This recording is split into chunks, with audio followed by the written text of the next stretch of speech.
Good evening, everybody. Today I have a problem in class 10 max trigonometric ratios of specific angles.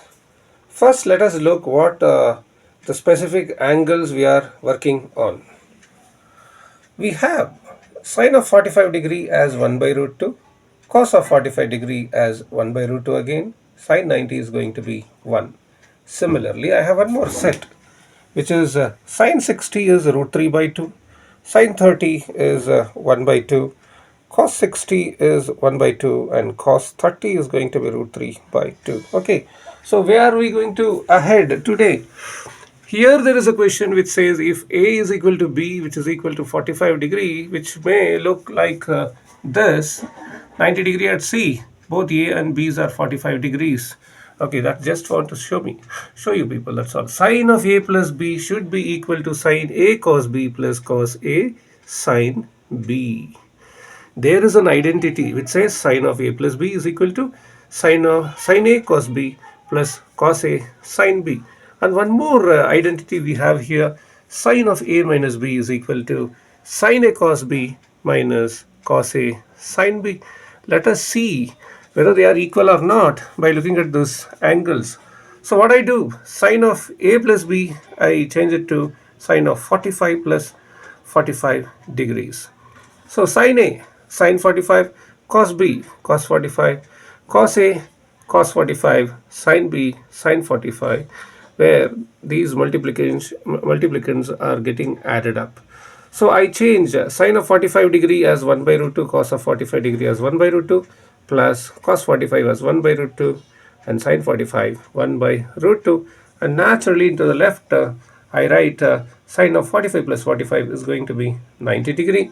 And next thing is, I find 1 by root 2 into 1 by root 2 as 1 by 2 in both the cases. So I land up with sine of 90 degree, which is equal to 1 by 2 plus 1 by 2.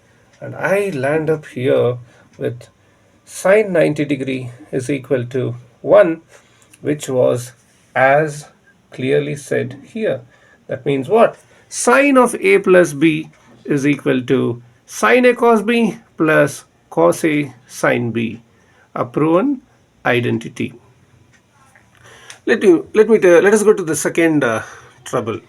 If A is equal to 60 degree and B is equal to 30 degree in the same, if A is 60 and B is 30, this is what happens.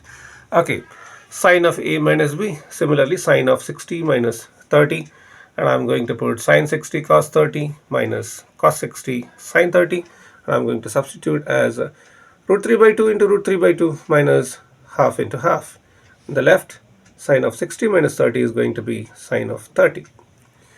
And I reach here, sine of 30 degree is equal to root 3 by 2 into root 3 by 2 is going to be root 3 into root 3, which is going to be 3, and 2 into 2 is going to be 4, and then naturally half into half is going to be 1 by 4, and this is going to take you to one more conclusion. Sine 30 is equal to half, and this is also seen here. Sine 30 is equal to half. And that was some specific angles with their trigonometric ratios proving two identities, which is sine of A plus B is equal to sine A cos B plus cos A sine B. Then sine of A minus B is equal to sine A cos B minus cos A sine B. Thank you very much, friends. Let us see in the next awesome problems. Thank you very much.